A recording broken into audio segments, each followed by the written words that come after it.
Yeah, because I went to Melbourne. Essentially, like that's very much agency led. Like all the bars are taken up by groups of DJs, or as opposed to individual DJs. Whereas here, we're live as well, by the way. Oh, that's cool. Yeah. But yeah, keep going though. Yeah. Well, like here, it wasn't not really a massive. It's like people run nights, but they don't kind of run venue bookings like DJs. The venues kind of do it. You can do it as yourself, but like over in Melbourne, essentially, usually a club or a bar night is run by like a certain agency. So Yeah. Okay.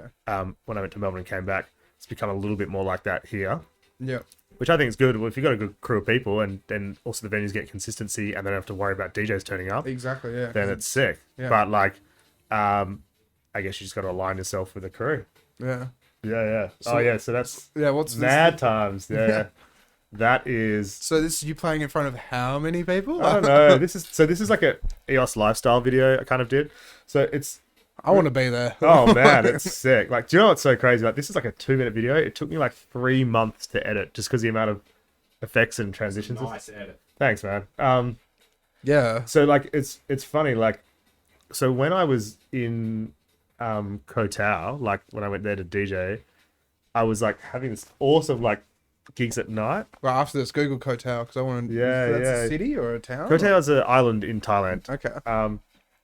But like, Koh Tao is a diving community essentially, and they're Spell that? KOHTAO. Okay. Yeah. So it's like a diving community. Yeah. And so, like, at night I was DJing for 3 hours, say like 3 times a week, or actually more.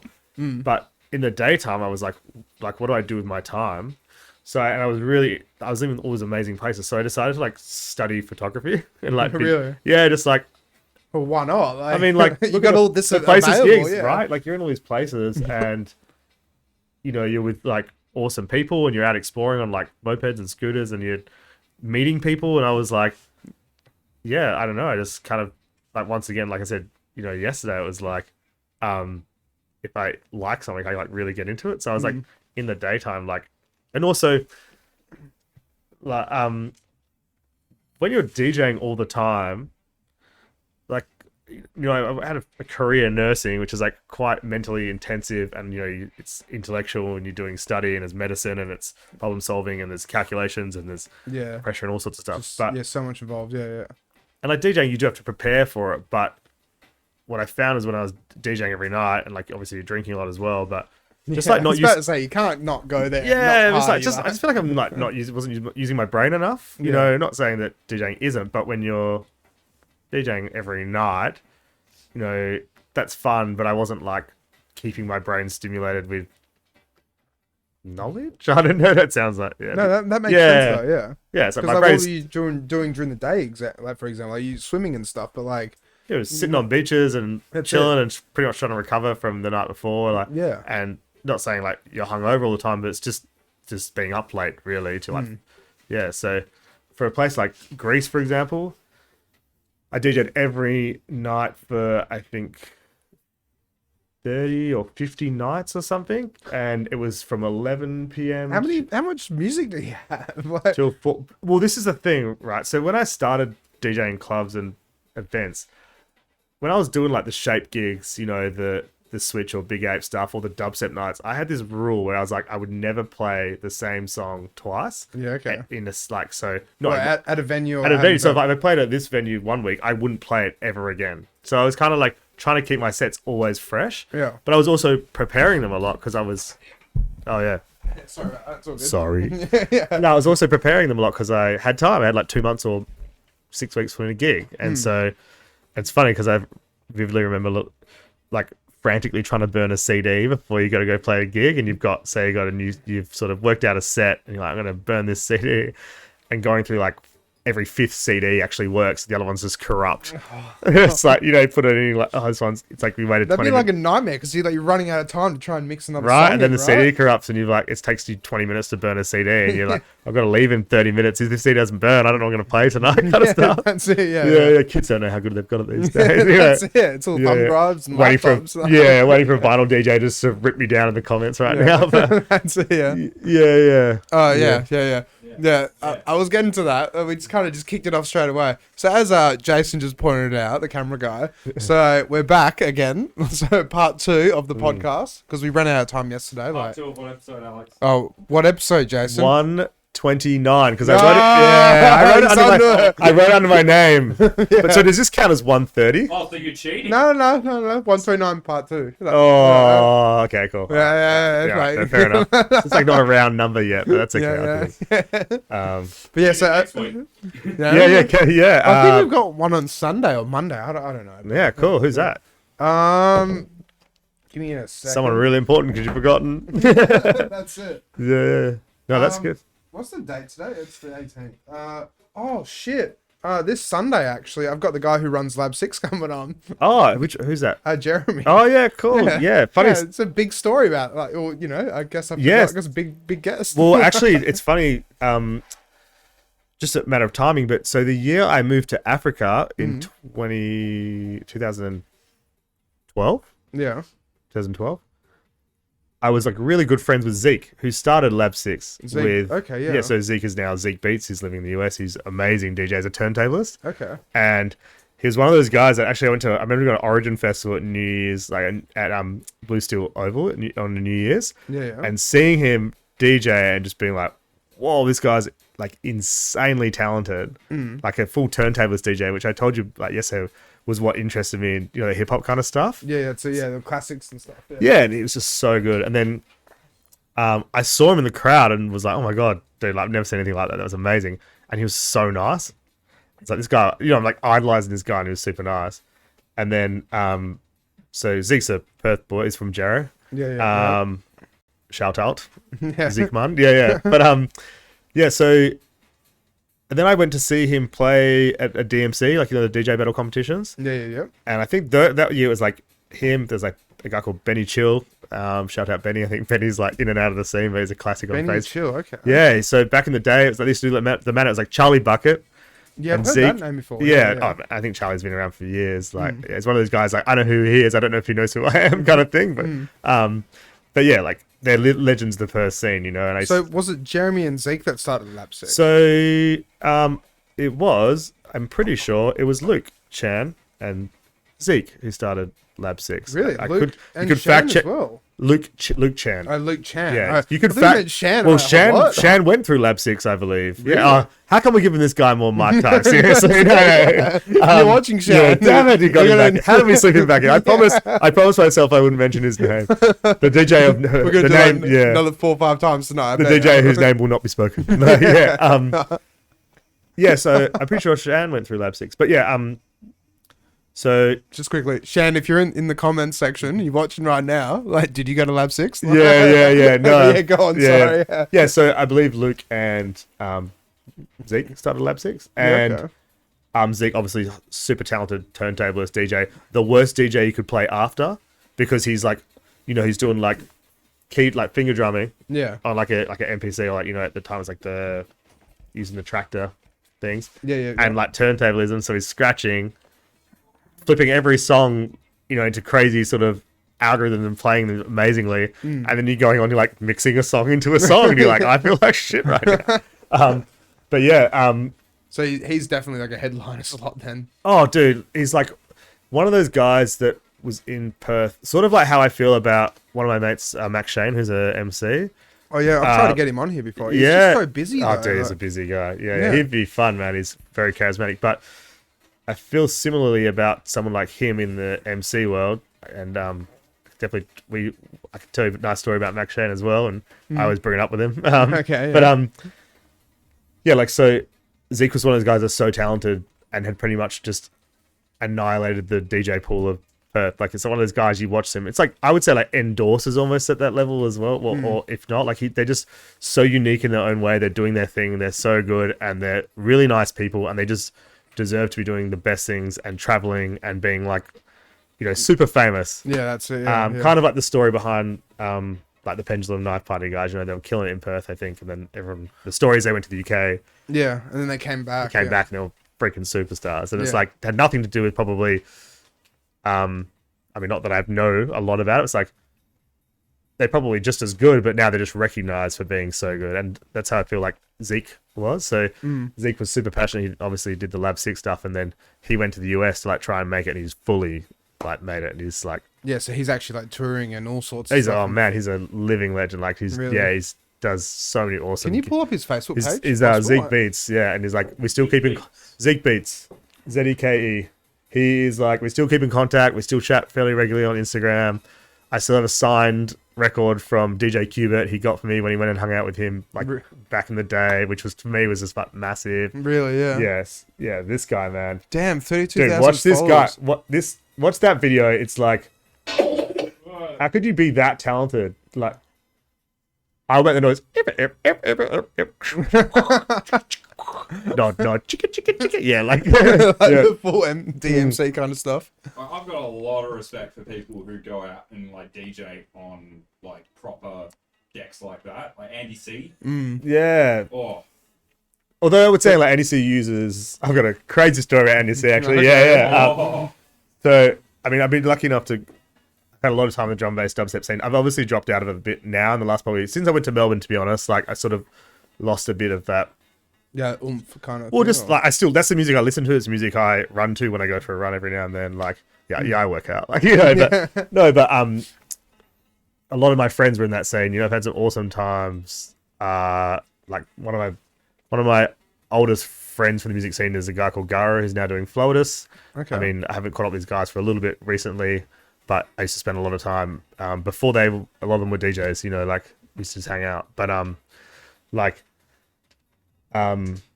yeah, essentially Andy C, I remember it was like New Year's Eve Origin, Claremont Showgrounds. It was like he was like the headline set, of course. Yeah. And I was like, I mean, everyone was like hanging out. It was a really awesome vibe.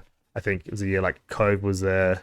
Anyway, Andy C starts playing, and about 5 minutes into a set he just turns around and he's like, hey man, have you got a laptop charger? And I look at his laptop and he's got 3% on his MacBook because he uses Tractor when he's using vinyl. Really? Yeah. Okay. One of those all tracking. He might be. I think he was using Tractor at the time, but it's like sold out Origin, you know. And it's like Andy C, like the executioner, like the Godfather, you know, the drum and bass legend. Yeah, that's it. Yeah, 3% on his battery. Yeah. Hey, bro, have you got a laptop charger? I was like, fuck, like 3%. Like, imagine just like.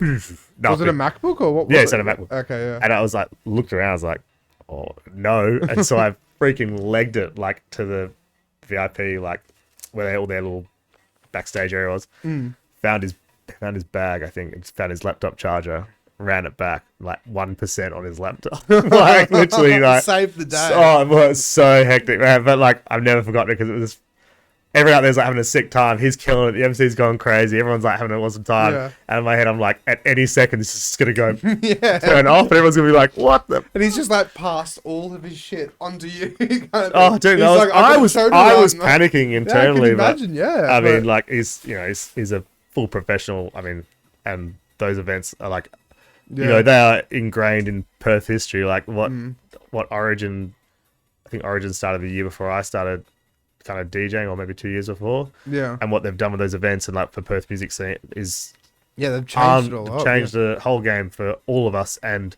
for generations of people, I think.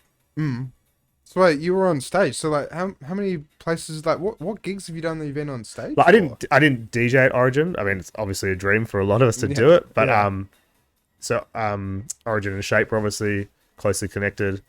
I had an after party once. Probably a good segue actually. Like, once had an after party with some mates after an Origin event when I was probably like 19, 20 maybe. Oh, really? Yeah. When was it? I think they did it that year at Belvoir.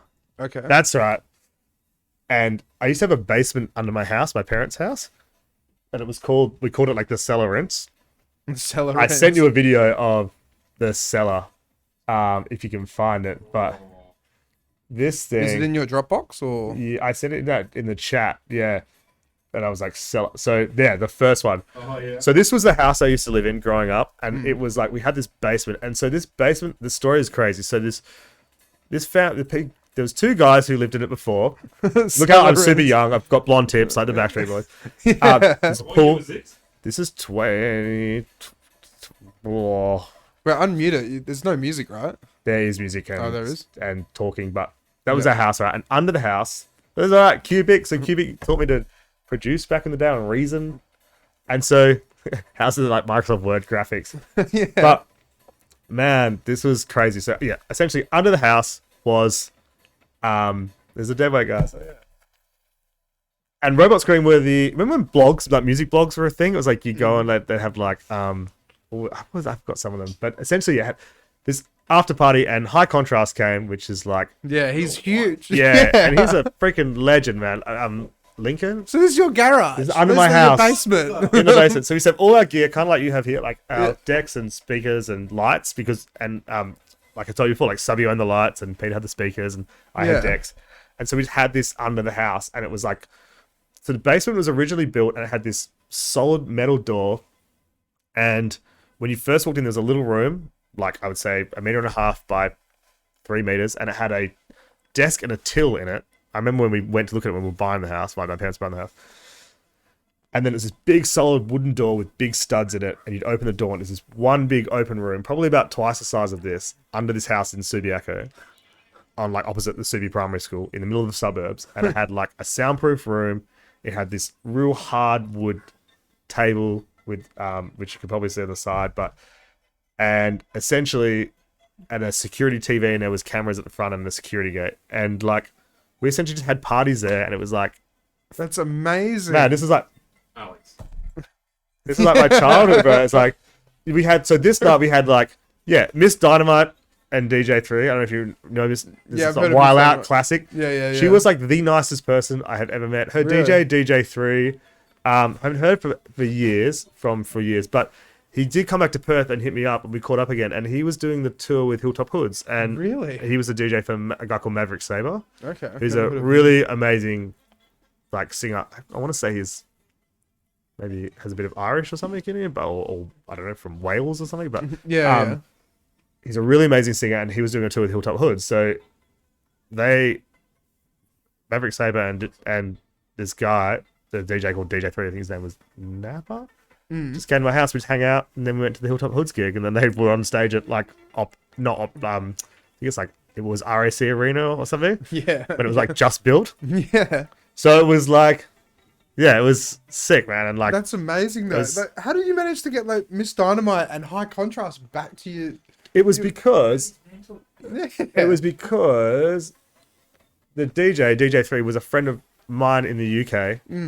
And he was like, oh, I've got a friend in Perth, and they were coming out for Origin on New Year's Eve, and he's like, you should catch up. So I was like, oh, well, if you're here, why don't we have like a party after the festival? Yeah. And he was like, yeah, cool. And then he rocked up with like these people. Yeah, like, oh, it's High Contrast. I was like, it's High Contrast, and and so then we had this guy. He's I mean, so many classic tunes. I've got a few of his records as well, like.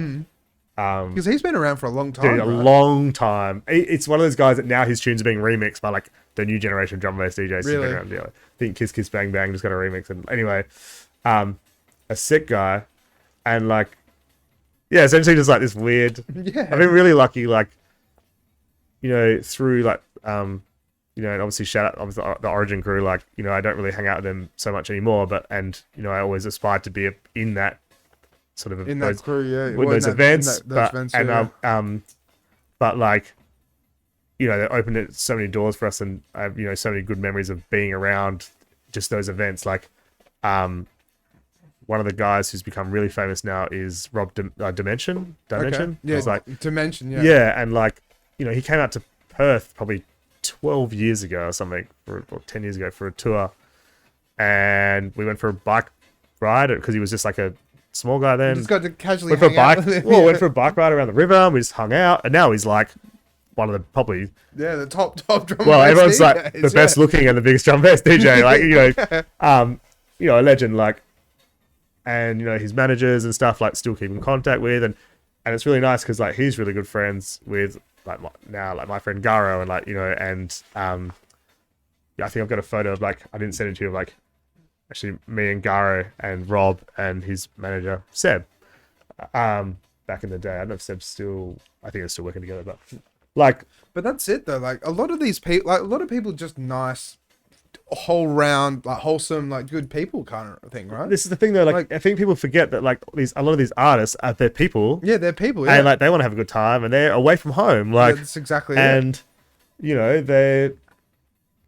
When they go to those events, they're gods, because of what they're doing. But they're still actually normal people who are, you know, they eat and breathe. They probably go and do a nervous shit before they go on stage, and like, they need to have a glass of water, and like, you know, they don't like certain foods, and like they've all got a mum that's telling them to clean their room, you know, like you know, like everyone's, you know, even bloody, I don't know. Even Donald Trump has a mum who's going to probably at some point told him to clean his room, you know, like it's funny to think about, but that's it. Like, yeah. And that's what a lot of people just like, forget about. Like you said, like they treat them like almost like gods or just like superstars, pop stars. Yeah. Famous. Like, yeah. You know, like just hanging out on stage with Andy C. He's like, my laptop's about to die. It's like, if this guy over here was on stage with Andy C, he'd be fanboy. I had a really funny moment, actually. I remember, like, I went to a Metro City, and it was like, I think it's Andy C used to do the Australia Day thing every year, right? That was like Australia Day, Andy C every year. Obviously, it's a bit more controversial now with the discussion around Australia Day. Fine. Yeah. But it was a really funny moment where like Carl Cox was playing, I think the night before Andy C. So Andy C, Andy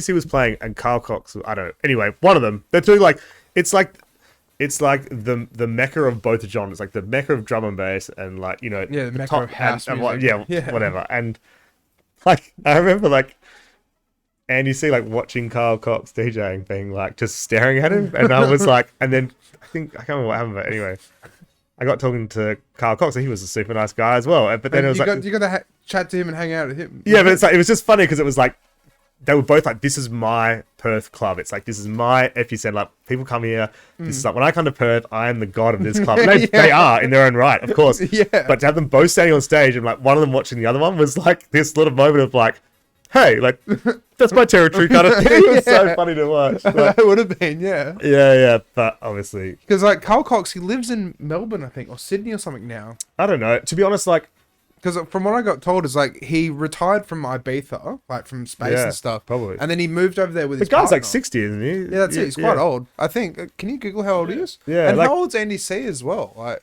he's in his Carl Cox 60. I'm pretty sure. Yeah, like those like 46. There you go. Like, Carl Cox is 60. Yeah. So like, I mean, this is weird, crazy moments. You know, like, I remember I went to the UK, and so I was really lucky. I got booked for a Grizzled gig, which was like an offshoot of Origin. This was years ago. Grizzled, okay. And there Can was you try and find that as well? It was like the DJ's playing was MLK, which was like, I think he was on Circus or before he was on Circus. Yeah, I remember MLK. And I've forgotten what his DJ name is now, and it was like a guy called Gemini, this guy called Tom, Gemini, who was on like that UKF sort of thing. Yeah. And then a guy called Inspector Dubplate. And me and Ryan, who's Inspector Dubplate, hung out. This was like literally when I was just starting out playing supports, right? And this is at Villa. We stayed in contact, and then I went to the UK and I caught up with Ryan, and then he took me to the offices for Inspected, which is his label, UKF, Skank and Bass, Drum and Bass Arena. Offices for Drum and Bass Arena. So I walked in there thinking like, you know, when you're in Australia, it's like when you're a kid and you watch TV and you're watching Cheese TV. Yeah. Jay and Ryan are on, and you're like, and you submit us a colouring in competition, but in your mind, they're on another planet because it's so far away, right? They're in Melbourne or Sydney filming. You don't know there's a kid. You're just like, wow, there's a TV show, and there's no way I could ever connect with these people.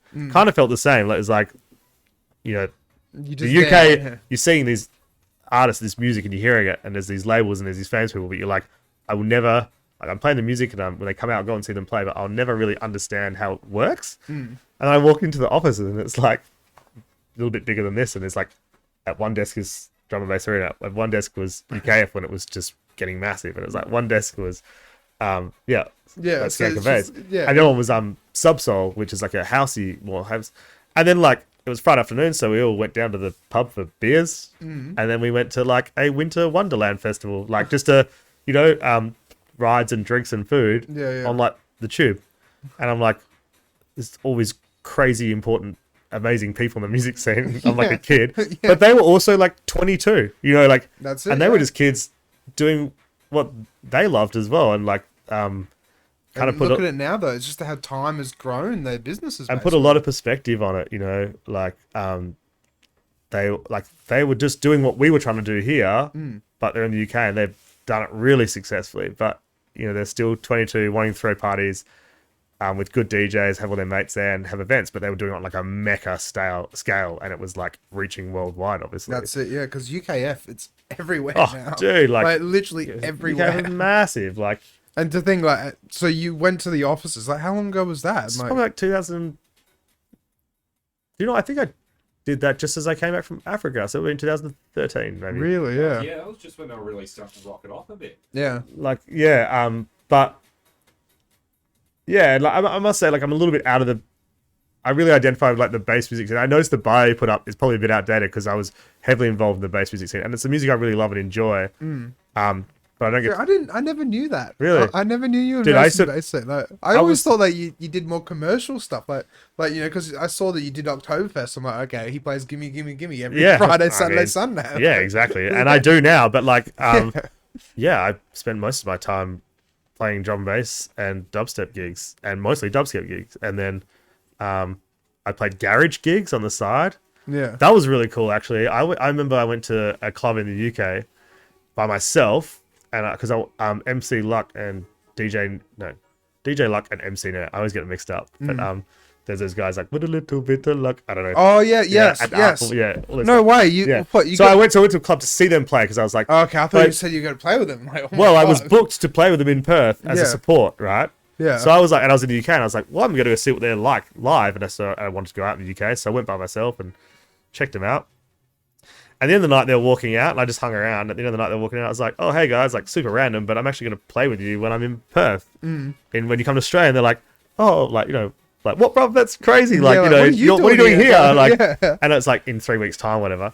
Then when I rocked up into the green room at Villa, they were there, and they're like, Jake, we've been waiting for you. Like, we've been asking they were asking, like, where I was. And I was surprised, because these people are, like, idols, and they don't need to remember who I am. I'm like a tiny little scrawny local DJ, but it meant a lot to me because I was like, these guys are sick, and they're, you know, true pioneers of the scene, and they bothered to remember who I was, and it was like really, really nice, and I freaking loved that gig, and I've never forgotten it. And yeah, no, that's amazing. Yeah, like, what time slot did you play for that gig? Probably like 4 till 5 p.m. No, it was like I think I played like just before them, or maybe 2 acts before them. Yeah, okay. But yeah, like, yeah, once again, like, they were just like normal people. Yeah, that's it, yeah. You know? See, I've only ever heard one story of it, like, an artist being a dickhead. And that was just, like, with Death Disco. Apparently, Andre, he was going to play before Diplo. Yeah. And apparently Diplo was just like, I'm Diplo, get out of the way. I think that's part of Diplo's marketability, though, right? That's like, exactly, he's known. Do you remember he was doing that, like, some twerk viral thing before viral things were a viral thing? Exactly, like, yeah. The whole I think that's just probably part of his persona. It's like Snoop Dogg, right? Like, do you think Snoop Dogg walks around the street being like a G? He probably gets up in the morning, is a normal person, like, hey kids, eat your cereal. And then he goes, oh, I've got to go out of the house now. Puts on his pick jacket, puts on his hat, and is like, now I'm Snoop Dogg, and he walks out. That's it, lights a blunt, and he was like, all right. Yeah, now he's Snoop Dogg, but I'm sure he's like not Snoop Dogg 24 hours. He's probably at home and just like is like any other normal person. Yeah. You know? I gotta say as well, I saw a photo that you sent us where it's a photo of Skrillex. Yeah, that was really cool. So you got to stand like within 5 meters of him? What I got was to that? sit after that, I got to sit in his villa, like a just little cabin. Yeah. With him and like 10 other people and just chat to him. Really? And it was like amazing. So he was one of those people. I'll go back to the story. Essentially, I went to a festival called Your Paradise, and the reason it was in Fiji. And at the time, I was living with my housemate called Rory, and Rory was an artist on Triple J called Elk Road. Okay, I think I've heard of that. Yeah, he's done some amazing stuff, and he's a great guy, and he's hyper intelligent. You know, he's the sort of guy. He'll be my first billionaire friend. Put it that way. He's like living in the US now. He's got doing startups and worked for like Apple, and like he's just one of those guys who's just like, and then all of a sudden he's written a thesis on, you know, a PhD on, and he's just one of those guys anyway. He just keeps doing stuff. Yeah, I'm really lucky. Like, my group of friends who I hung out with for gigs and growing up was like Garo, who's now doing Flotus, super successful. Rory, who was doing Elk Road and he's doing other stuff, super successful. And one of my really good friends, Ben Holson, who won Ninja Warrior year or two ago. Ninja Warrior, is that kind of like Wipeout or? It's a TV show on like TV Channel show. 9.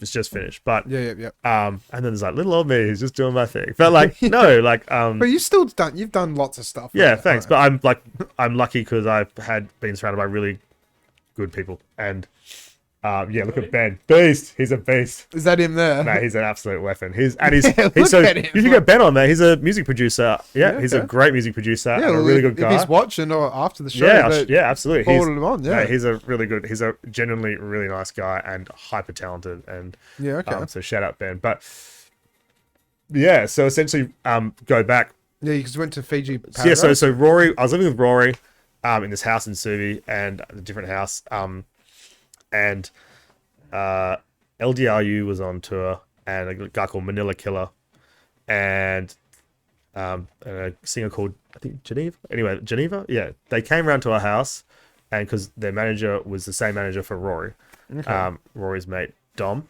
So LDRU was just casually hanging out with you. We was having beers in our shitty kitchen. Yeah. Nice. Yeah, he was like, I think he was like he loves like EEs or whatever. Anyway, I just remember him like loving EU Export or something, or VB or something funny like that. Anyway, yeah. went to the gig was sick.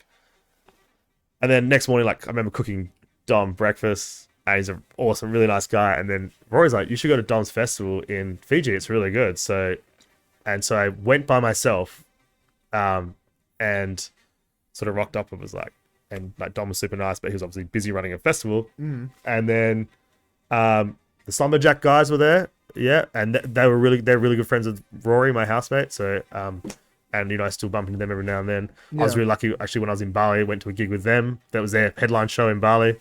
We went and hung out with them. It was really nice. They're hyper intelligent guys. Yeah, Morgan's amazing from what I can gather. Oh, both of them are just exceptional. But so essentially I went to this festival.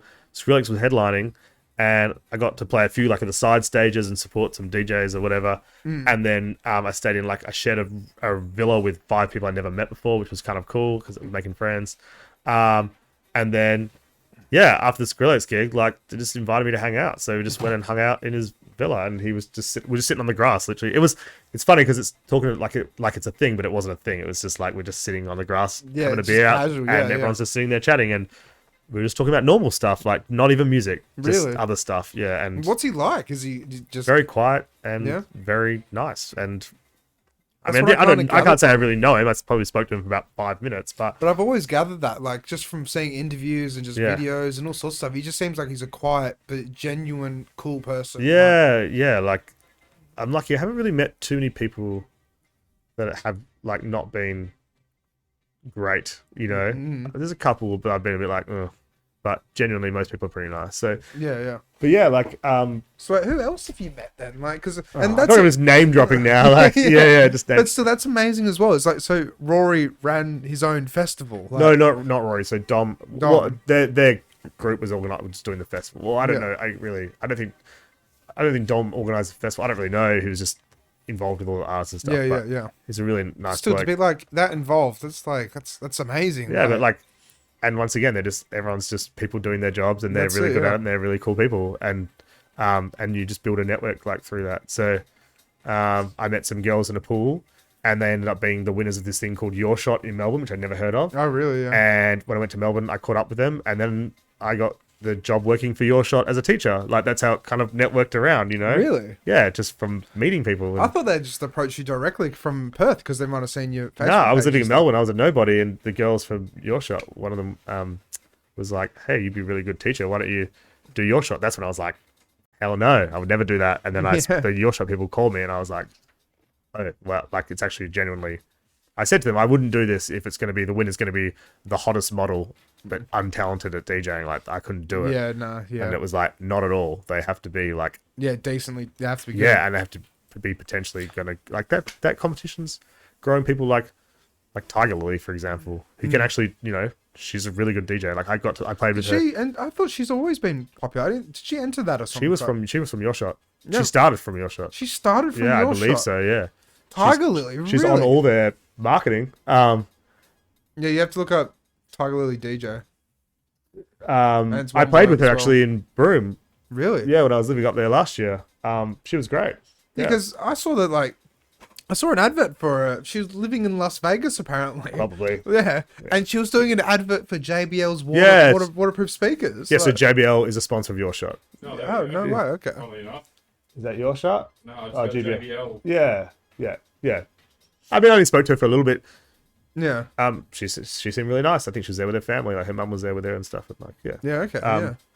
But yeah, like I've been lucky. I've ended up in this crazy situation. I remember telling you yesterday about the first dubstep night I did. Was a support with a guy called Sook Knight. There's a I've heard. if you look, it's like SUKHKNIGHT. A bit like Night. So like this guy, Sook Knight. This guy, like real, like grime school. dubstep artist, man. Old Like school made, dub, good tunes and like deep.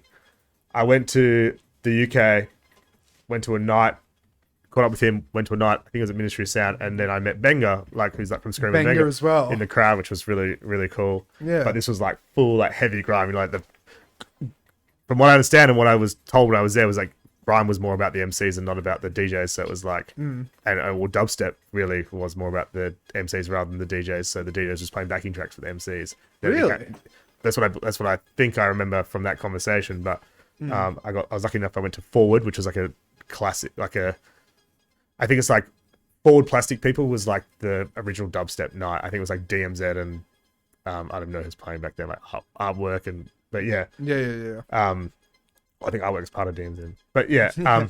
It's gone back so many years there, right? Yeah. But it's so weird because I was telling you I met that guy called Ryan who ran a label called Inspected, and I caught up with him in the UK where I played with him in Perth. I went to the O2 Arena. Can you turn the music down just one notch? Sorry. I went to the O2 Arena in. Fuck, I don't even know where it was. Somewhere. O2 Arena. It's called the O2 Arena. Anyway, it was huge, like a thing. Ryan was like, "Can you jump on the mic for a bit?" And just so it's like all these people in the UK. I was like, "Fuck yeah, I'm gonna MC." MC for about a minute. I think they cut the mic because it was probably shit. But I was jumping up on stage, having the best times. Like it's like UKF artists. There was it's like Breakage was there. Knife Party were playing. Really? And what was really cool was that a friend of mine who's called Jem, it was Gareth McGrillen's brother. And he's a really nice guy, and he used to book me for a couple of gigs. And he was like, I was like, I'm going to this gig in the UK, and I think your brother's playing. And he was like, sweet, I'll hook you up. So he messaged his brother. When I turned up, I like met him, and then jumped on the stage and MC'd for Ryan. And then I think I might have introduced the Knife Party guys, or maybe I get my wife. Casually on stage. I don't know. It's so funny. Yeah, this little fucking weedy white guy from like little skinny like pale guy's never seen the sun. Like having the best time ever, like living his childhood dream.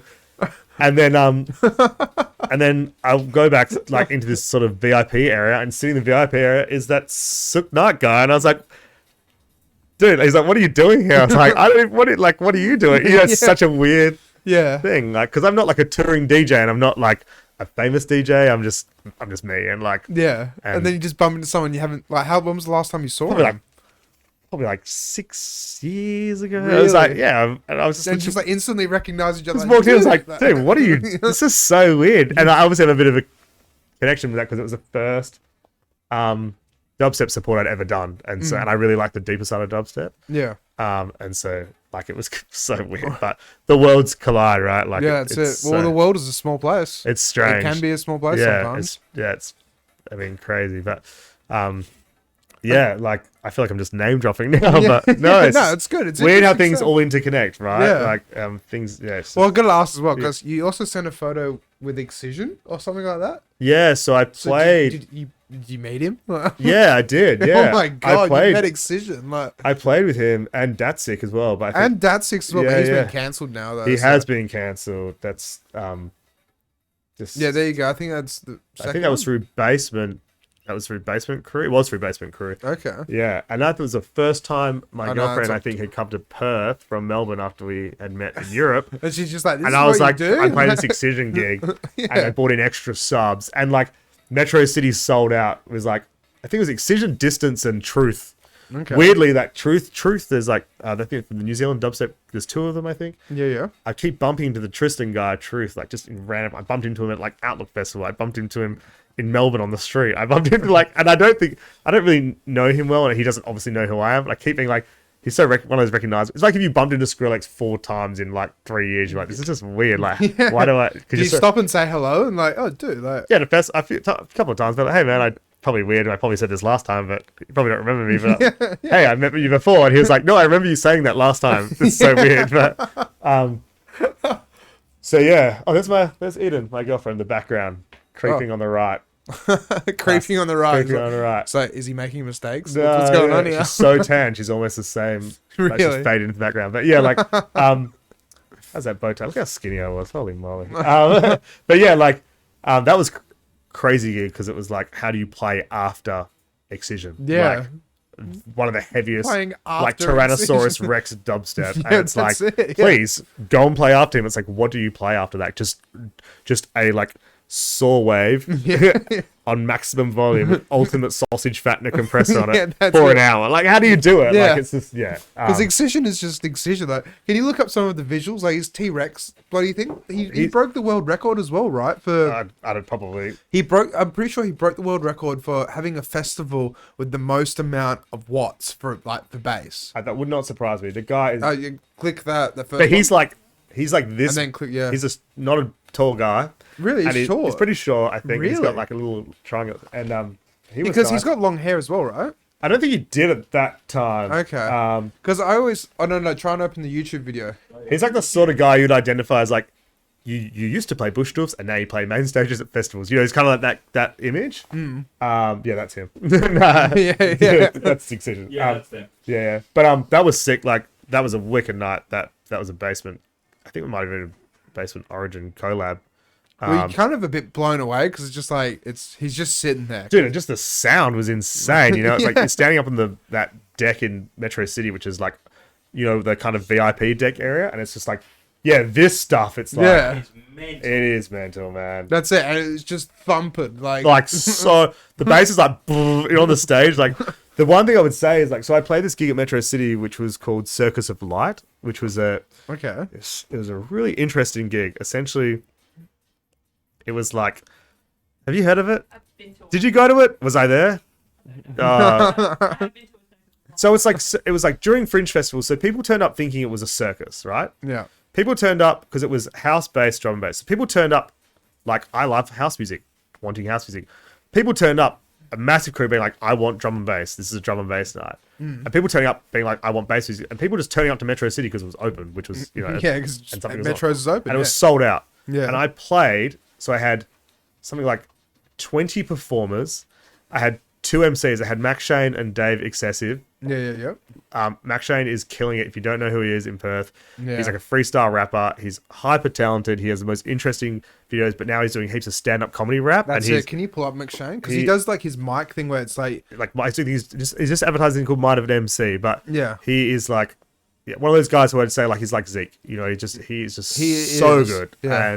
and he's been touring. MAC. You know, MC SHANE. Yep. So no A. Oh, no, MC? Yeah, so MC Shane. Mac. Yeah, McShane Plumbing, yeah. Yeah, that's it. yeah. No, go on Facebook. No, sorry, MAC. Yeah, I think it is. Yeah. Yeah, MAC, yeah. I should know that. But yeah, because he does these things where he does like, people take these, go to an event and then they take an item. Pull stuff out of their pockets, and Yeah. he'll just like insanely rap about it. But like the thing I like about him is that it's not like he doesn't rap and he doesn't swear to fill space and get a reaction. He's like hyper intelligent and will just like keep the flow going, but without being like effing this and like, you know, I'm the greatest MC of all time. You know, bravado bullshit. He's like just freaking awesome. Yeah, he's so talented. And then anyways, at Circus Light, I've got Dave Excessive, who's like the chosen MC for like every drum and bass act. Like he tours with Shock One. It was touring with Shock One. I think he's toured with like Nero, Chase and Status. He's like pretty much the only MC I feel like a lot of those guys would work with when they come to Australia. And he's such a lovely guy. And like as I've got a bit older and a bit less like, oh my god, you're an idol. We haven't hung out for a while, but it's always really good to see him. And he's he's like just such a nice person. But anyway, So I'm on stage. I've got like circus performers. I've got like a balloon drop I'm supposed to be timing, which I didn't even know was happening until 5 minutes before, really. And then I've got all these artists being like, hey, what time's this happening? What time's this happening? I DJ'd Metro City for 8 hours by myself. Metro City. I feel like that. What? I feel like I'm taking this lava lamp home because I feel like I need a medal. I don't know if it's been done before. No, probably not. But Like, I did how? open till close Metro City. By yourself. House bass, drum and bass with like 20 performers and 2 MCs. And I had 2 sax guys or a sax and 2 trumpets or something. And my mate Dave, who was supposed to be singing, I don't know if he ended up jumping up in the end. And What? it was mental. And so what I'd done, actually, dude, I sent you the videos that I went and played at Rotnest for an event for Shan. Sorry, the DJ's name who will not say. Yeah, that's it. Yeah. It's the. Yeah, which one is it? That's I think I sent it to you in the chat. So Okay. if you go back up, it's a video and it's that. Keep going. Keep going. Oh, sure, I sent it to you. Keep going. Oh no, I didn't send it to you. But 8 hours though of Metro City. So essentially, I went and DJ'd in Rotnest at like the Samphire Beach Club for a West Coast Eagles staff party. Okay. Just casually. That was fun. Like it was cool. Yeah. Like a corporate thing. Yeah. And then I came back on the boat and went straight to Metro City. And I got there at like I think 8, and the gig started at 9, and I finished at like AM. Like it was like yeah, something in the morning. Yeah. And I was so tired, and I remember playing my first song at Metro City, and the delay is like unbelievable. It's like Really? yeah, so like it's so you've got Why is there a and it was delay? sold out. So it was like, and the sound guy's like, oh, just turn the speakers up. And so, like, in the first 20 minutes, my ears were like, I had a massive headache. My Yeah, I'm not ears surprised. Yeah, were so sore. And I couldn't, it was so loud, I couldn't distinguish the sounds. Like, it was just a wash. And I was like, I've got to do this for like 8 hours. So, and I've got like professional earplugs. And I'm lucky I've kept my hearing because I've always worn like fitted like proper molded earplugs. Yeah. I'm on my like 4th pair now. But like, and I highly recommend if you start DJing now, you go into clubs, just wear them. Like, they're subtle enough now that no one notices. How much are Dude, I think like $300 or Yeah, they can be $300 bucks. But I'm expensive, telling you, man, like if you've been DJing as long as I have, which is a long time, like 16 hours, 16 years or Yeah, whatever it that's is. it. Yeah. I still have my hearing. I've got no problems, which is like, you know, and to the point where if I go to an event, like a festival, and I don't have my earplugs, I will go home and get them. Because because I can't enjoy it because my ears just hurt after. And there's no point. Like, and I'm not doing this one weekend every 6 months because I'm going out with my friends. I'm doing this every weekend, you know. Yeah, so, that's it. Yeah. No exceptions or anything. Yeah. you have to look after you. It's like, Yeah, because once you lose them, you lose them. Yeah. that's it. But yeah, I remember the delay was so bad. And anyway, like the first hour, I'm not going to lie, I was hitting that sync button on and off just to try and get things in time because I couldn't hear it. I literally couldn't hear it. And I was like, I'm selling my soul here by doing this. But I had to because every mix would have been out because I literally couldn't hear it. And then I don't get it. Why wasn't there anyone else? That everyone else just like it was just you. so the event was booked this guy over east and since they organized the event and they booked me as a DJ and like I mean it was freaking awesome. It was like such but like it's like the biggest club in Perth, sold out. Yeah. You've got And all it's these just you, performers yeah. and me and I'm playing like I can't remember how many songs I played that night, but it was like There would have been a lot. Yeah. But, I think I've still got like because you can save the export on Record Box. Yeah. I've got like I think it's like over 300 or 400 songs or I can't remember what it is, but it's like I didn't play any song twice, like and edits and stuff and just I don't know how I did it, man, honestly. Like That's nuts. but I actually remember I remember like starting to play drum and bass and like obviously Dave is a super excessive, is a super experienced drum and bass MC. Max Shane is amazing. Started playing drum and bass and then I played like 2 or 3 tracks and I was on a really good like roll. I was like double dropping, things working really well and I get a really good flow. And then one of them, I think Max Shane or someone walks up to me and goes, "Oh, the Pendulum guys are here." And I fucking shit myself. Like, Really? I just got like stage fright. I didn't know how to mix. Like, I was like, oh, I mean, I kept it going. I don't think anyone could tell, but songs were playing out way longer. Normally, I would, you know, it would be like build up, double drop, break down, build up, and you continue on. But I couldn't get into a flow because I was so nervous. What were they doing there though? Like, I think just one of the guys was there. They're from Perth, man. Oh, what was it? El Hornet or? Yeah. Oh, yeah. yeah. That's fair. Yeah. Yeah, and he's like, I think he's part of that crew, but just like to be told that is like really off-putting. You know? It's like, hey, you were playing a drum and bass gig, and Andy C's walked in. You're like, shit, what do I play now? Like, that's it. Yeah. But somehow, like, show them that you can do something. Yeah. So I remember just being so nervous, and I probably shouldn't have been like, but I mean, I am lucky with the like I've played the bass music scene for a long time, dubstep, drum bass. I don't think I've ever done a proper full trap night, and then I played like garage. I've done jungle sets. Really? And then I played like all the commercial stuff. And so when you get to do all those genres, you get an event like that, which is a mashup of everything. I can literally like move through playlists and in and out of weird corners, of all sorts of music, and like keep it going. I'm not going to be freestyle. Yeah. Not going to be stuck just like, I can only play drum bass for 4 hours. Sorry, so that's been. Would you encourage that for like DJs that are starting out and stuff to be as diverse as possible?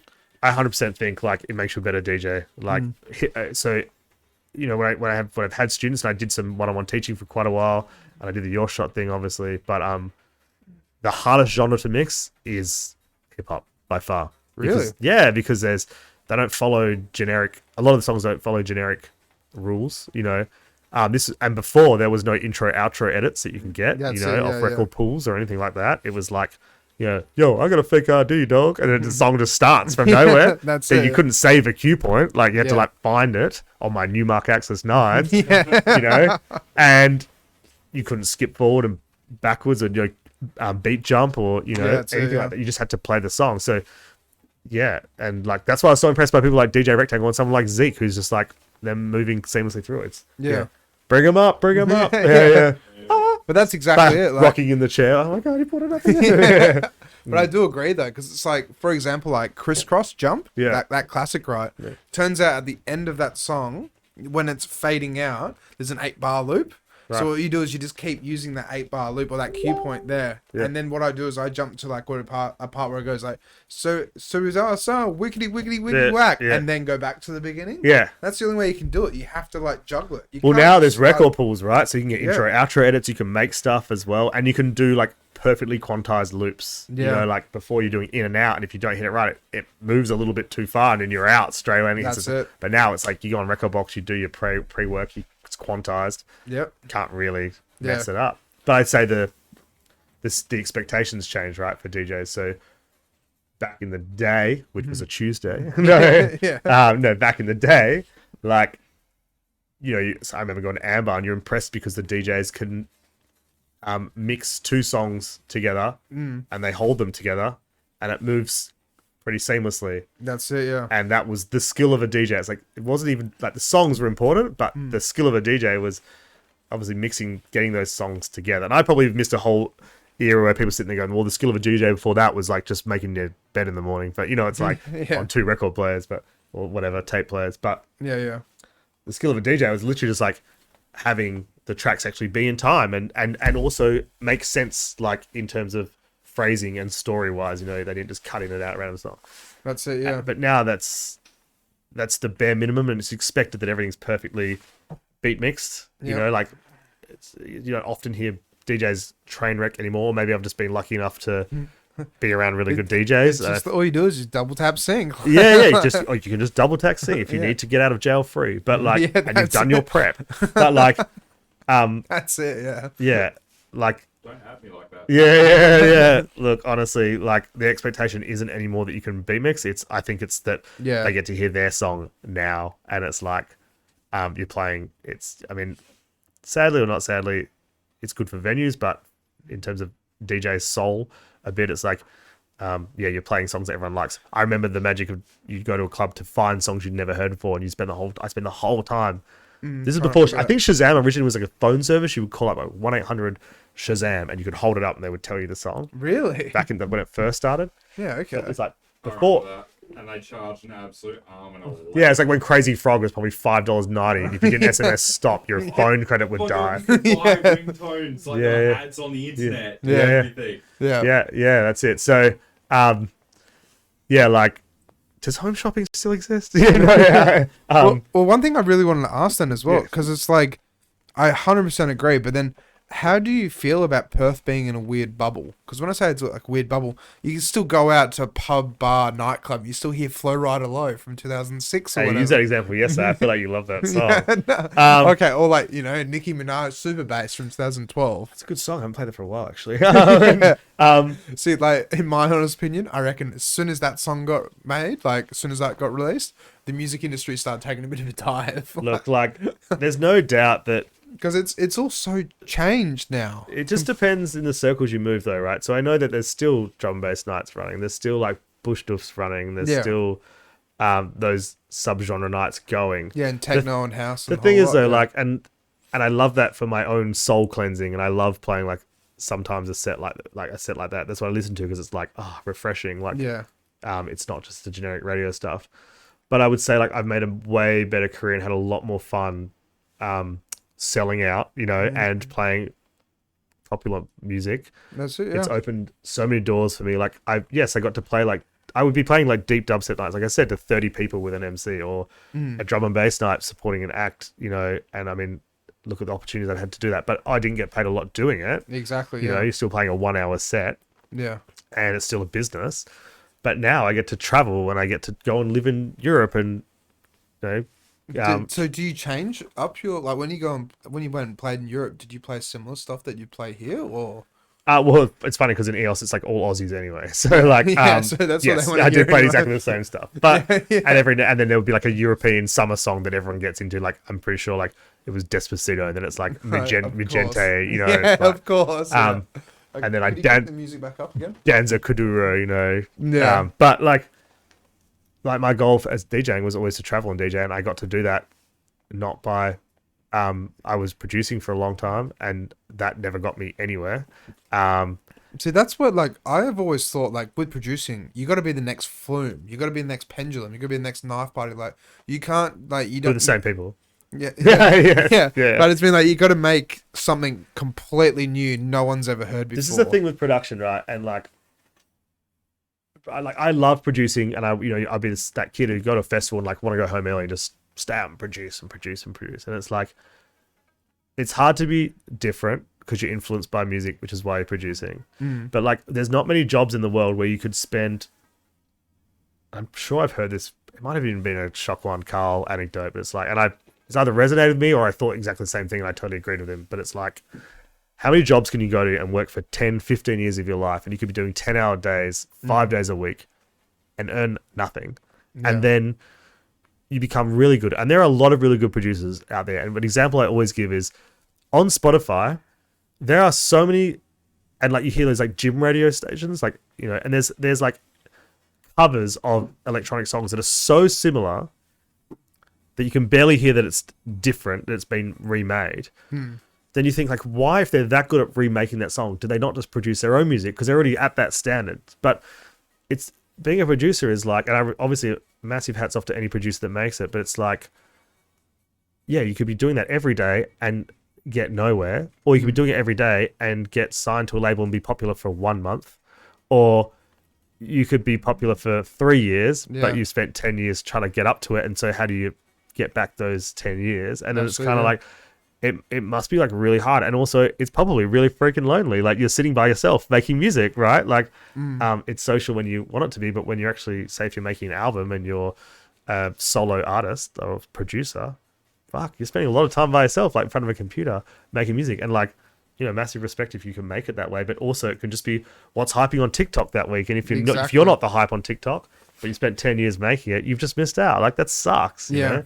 So I just stole other people's music and made mashups and like, do mashups and play party tunes and remixes and because I still get to achieve my goals and have great opportunities, but I also don't have to spend 50 hours a week trying to produce like I used to do. And it's a really good way of putting it, though. Yeah, like, it really is. Like, yeah. Well, a turning point for me was like I was living with Rory, who's Elk Road, and I was producing heaps at that time, and I had my own studio room and stuff. And Rory's producing on his like screen and his laptop in his room, and I've got like, fuck, like the more equipment you buy, the better you are as a producer, right? yeah, that's it. Yeah. And at some point, I was just like, I was just like, I would just never be that good. Like, I was like, he's just effortlessly really good at producing. And I I was working so hard, and I'd listen back on songs, I'd be like, this is shit. No one's gonna play this, and I know it's shit, but I just like, so I was like, I just kind of slowly lost that passion for producing. Then at some point, I was like, you know what,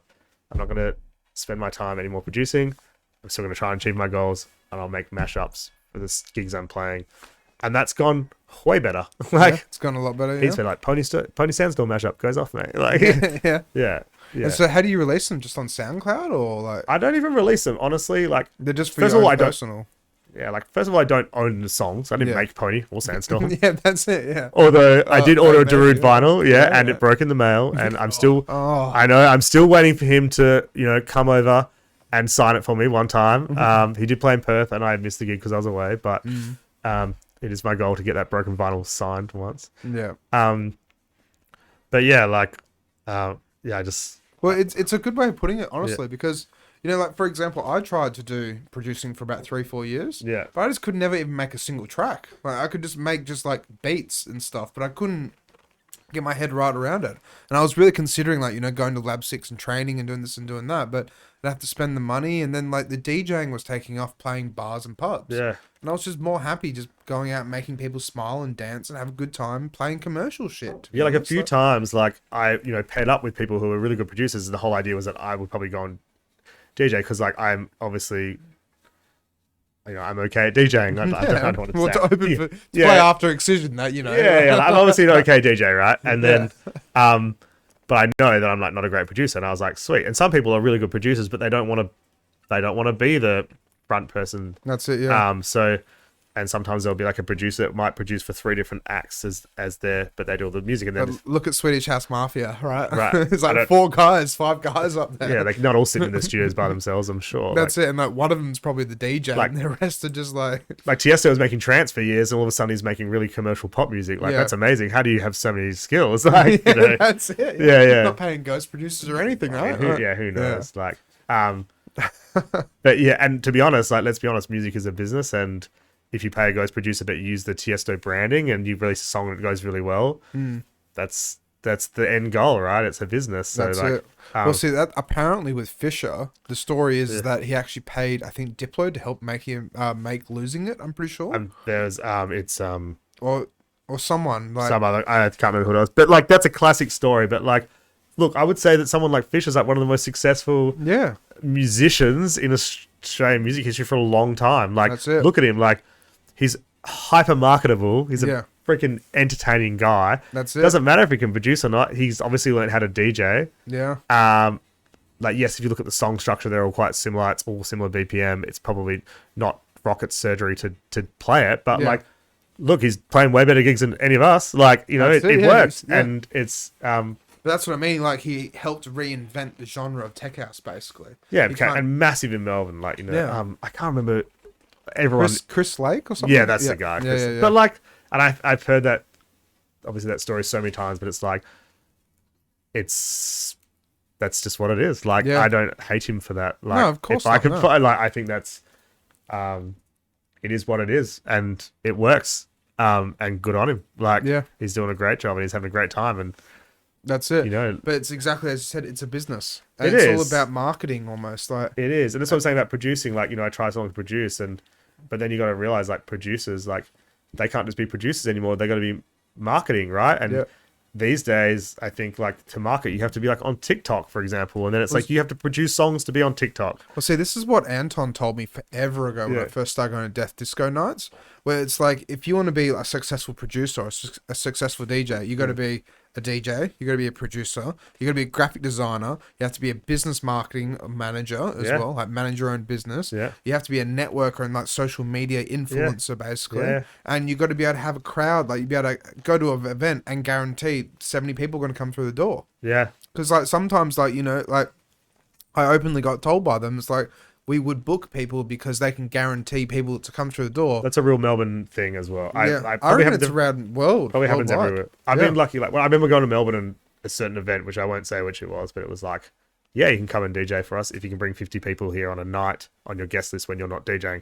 I was like, I know 3 people in Melbourne, so I can't. Well, on a night when you're not DJing. Yeah, they're like, if you can put this many people, like 20 people, if you put 20 people on a door on a night that you're not DJing, just getting to come down the club, then like you can play sets. But I just couldn't do that, and I also like for me was like that's not the sort of crew that I want to hang out with. That's it, and that's where it's kind of shitty as well, because it's almost like a popularity contest. Yeah, they almost like shape it to be like that. Like, but I get it, like. Yeah, because they want to stay. They It's want a business. They're trying to get people through the door spending money. Exactly. Yeah. And sometimes I question like, so for me, it's interesting because I think like some of my friends give me a bit of shit because they're like, oh, you're on social media, like on Instagram and posting stuff, and I've got like I used to have 12,500 followers, and now I've got like 10.2 because whatever. But like I was never interested in that at all. And then this only happened when I went to Greece, and I saw that like Blake and Shan had Blake and the guys whose name we will not speak of. Had an Instagram. Yeah. And so Boston Switch and the other guy. Yeah, Boston Switch and the other bloke. The other bloke. They had an Instagram and their followers were just like going up and up and up. And I was like, okay, so this is a networking opportunity. So then I started an Instagram. Yeah, there is Blakey. Yeah, good old Boston Blake, Switch. Didn't you have a photo up with him as well? Yeah, that was the old school photo. There it is. Yeah, that's it. And right at that moment, I realized that they all had lots of Instagram followers, and people were coming to the club because they followed them. Like in Greece, yeah. So I started mine, and then I started obviously doing photography while I was traveling and learning video stuff because I was in these great places. Yeah. And started researching, like learning how to do better at social media things. And then because I was living in Greece and traveling to all this cool stuff, my social media following just went from 2,000 to 10,000 in like 3 or 4 months. Really? And Holy then shit. people were coming to the club to come see me, like message me. They'd be like, hey, like I follow you on Instagram. Like, and so I've come to this bar or club, and I was like, it's sick for the club and the bar. Feels really good because people are interested in me. And like, I was doing the social media thing. So how were you doing it though? Was it just through tagging things and like yeah, it was like tagging things. There was like a period where I was like, and I'm going to be honest about it, and a lot of people were like, you follow 1,000 people, and then you would like unfollow the people that didn't follow you back. Okay. So it was like you're trying to like reach out as far as you could. Really? Okay. And I did that for a little while, and like, I never paid for followers, like, but isn't it if you pay for followers, and most of it's just like Chinese fake burn accounts? I think it's burn accounts, rack up all your reach. And a lot of them are stolen accounts as well. Yeah, but like, I'm pretty lucky. Like, it's funny with social media because it's like I talk to a lot of people that probably I wouldn't even talk to or see for years, but I have this weird like we're kind of still kind of friends just because of it. And I feel like everyone knows my partner Eden through social media. So I'll be out, be like, oh my God, Jake, where's Eden? And I'm like, oh God. Because I'm obviously like... She's probably loving her being like, man, her Instagram's getting better than mine because I'm obviously taking all the photos and doing the videos. So I'm behind the camera and I'm like, damn, Instagram's really, really good. Like, but yeah, it's a funny thing. Like it's a weird beast, social media. Yeah, it is, yeah. It's given me some awesome opportunities. Like I've had bookings. Obviously, I'm doing the wedding stuff more now, so I'm using it to do wedding stuff. Yeah. And that's helped because I think a lot of brides and the groom is a +1, like I said yesterday. It's a profile. See what it's going to be like, right? They're searching, Yeah, that's it. They look through and go like, he meets the criteria. Yeah, he's cool. He's really good looking, and he plays good music. And on the other side's like, yeah. And he's got 2 out of 3. Who truth and a lie? Like, no, but yeah, like, you know what I mean? It's like, let's pull it up. Let's go through the Instagram. Yeah, luckily, luckily you don't have to be good looking to be a DJ. That's probably unique. Not unique. It's probably universal across the scene. I reckon you do and you don't sometimes because it's business. It's marketing. Yeah. It really like. Who is Stone the Unknown? Cancel that guy's account. Who is that? That's not me. Can you pull that up so everyone can see it? No, don't follow this guy. Who is this man? That guy is too close to me. 815. No, just imposter. Message him and be like, "Oi, delete." I'm the real Stone. Shoot him. Like, he's the real unknown. Dude, just search Stone Unknown at the top and you'll find it. Yeah. But there you go. Can I have another beer if that's all right? Oh yeah. I'm gonna crack open another one. It's a 10.2 thousand followers. Yeah, but like, what does that even mean? That's it. Well, this is the thing I wanted to bring up, right? So, now we're seeing this lovely, beautiful man's profile, right? I'm just going to say, though, I used to get like 1,000 or 1,800 likes for an awesome photo in Europe, and now I get like 100 because... It's all dog man. It's just it's honestly, if I post a picture of Eden, it's like 3 times the likes because I think everyone follows me just for her. But like, it's one of those things where it's like, yeah, that's quite funny. I was proud of that. But like, it's one of those things where it sucks you in, man. It's like validation. It's validation. Like, everyone watch me on a live stream not open a bottle with a lighter. Oh, we got to be Aussie, right? I can't do it. Oh, I'm not about to embarrass myself on a live stream. All right, well, no, here. Come on, mate. Right. Here, use bonus. God, the service at this podcast is rubbish. Well, I didn't want to, show you up. Yeah, well, As you just admitted that, And as a result, I'm keeping these. Oh, yeah, keep my card. Yeah. All right. As the price of being on the podcast, you got a brand new Corolla. Yeah, thank you. Check under your seat. I chose the Datsun, but I didn't get it. Go ask. What did you ask me? Yeah. So I was going to say, look up on Google, right? How much does Instagram pay you for your followers? And it's nuts. They pay you? Yeah. It's nuts. It depends on who. It's a very... No. It's anybody. If you hit 100,000 followers on Instagram, right? Yeah. They pay you something like $800 US per post. Oh, what? Yeah, I'm going for the 100. Yeah, that's it. Yeah. I'm on the decline. I'm trying to keep them in now. But like, it's a weird thing. It's like, if I drop below 10,000, I'm like, is the world going to explode? No, it's not. But see, like it says here, so it might depend on who you are, but like, what does it say, Mike? Aside from already having a business to promote, the best way to make money on Instagram is to become an influencer. Ooh. Oh, God, that word makes me crawl. It does. I was having this conversation with my mum the other day, actually. Like, who are you? You're influencing people? Like, that's just called leadership. Yeah. And like... Bad leadership. And sometimes I find, this is a little bit of hate, the most unqualified people are giving advice. And I'm like, you're only a life coach because you're a train wreck as a person. Sorry, like, not everyone, but it's like, do you know what I mean? It's like, cheers to that. Oh, man, it's like, dude, I know you, and you are not this person. I know you, and you have no training, and you have a really interesting backstory, and you're in no position to be giving this life advice. Like, and this is on the flip side. Sorry, do you want to say? Yeah, sorry, man. No, you're good. Marketers pay influencers to promote their brands, paying anywhere from $70 to $70. Oh yeah, and this is probably US. That's more than 2 hours DJing in Melbourne. Yeah. No, I'm joking. $1,625 per post. That's me. Although don't expect it to make hundreds of thousands of dollars unless you're a celebrity like Cristiano Ronaldo, which I am. 631 to just over $1 million, or Ariana Grande just over $500,000. Ariana who?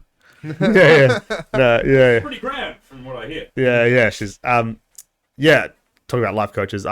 This is a random offshoot. I went and did Kokoda in Papua New Guinea. Kokoda Trail. Yeah, it's like the OG. The real Kokoda Trail, not the one in Kings Park. And I remember, like, it's so funny. Like, so I went by myself. It was just something like, I don't know. I did. Isn't it like a 4-day walk or something? Like 11 days. 11 I went and did Kilimanjaro with my dad, which was a really cool experience when I was living in Africa. Actually, it was before I was living in Africa. That's what sparked my interest. But look up Kokoda Trail. We'll get back to this shit. I actually did Kilimanjaro twice because I got to the top, walked 100 meters back, which I'm telling you is like the hardest thing ever. You're walking at slow motion with, like, it's so hard. I can't explain to you. It's the weirdest feeling. It's like, why? It's just high altitude? Yeah, there's no oxygen. It's like no oxygen. So you're like trying to walk and you're like puffing just to put one foot in front of the other. So I got to the end, took a photo, started walking back. Then my dad got to the summit and he's like, we need to take a photo together. 5,895 meters above sea. Yeah, that's the guy. That is mental. Yeah, that was like Tuesday. Wednesday, I went and did Everest. Like, you know, nah. Oh, yeah. No, it was sick. But, yeah, I remember, and then my dad was like, no, we need to take a photo together. So I had to go back to the summit. So I was like, I summited twice. Really? So anyway, I went and did Kokoda. And I remember, like, you're in this room in Papua New Guinea, like, in a hotel. And you have your briefing. And they're like, my roommate came in. This guy opens the door. He's like, pushes the door open, like, can't move his bag. He's like all over the place. And I'm thinking, like, shit, this guy's wasted. He's got so wasted on the plane. We're going for a hike tomorrow. Like, what's he doing? Anyway, he's got his glasses on. He's like, can't open the zip on his bag. He's like, really struggling. And I was like, mate, big flight, you want a hand? He's like, no, I've had a stroke. And I was like, oh God. My God. This guy's called Barnaby. He is like one of the greatest humans I have ever met. This guy was like his story is amazing. I don't want to ruin it by telling it on your stream, but he essentially was playing professional footy, AFL, or like in the squad, went out with a mate. His mate mouthed off at a group of people. They came back, started on his mate, knocked him to the floor. He went to grab him, picked him up, got hit in the head. I hope I'm recalling this right. Went home, got knocked out, went home. After he obviously didn't go home knocked out, that would be weird. Got knocked out, teleported home in a plane, I don't know. Yeah. And then he went to footy training, had a seizure, and ended up in a coma. And then he had a stroke, and he almost died. Well, they told his family he was going to die.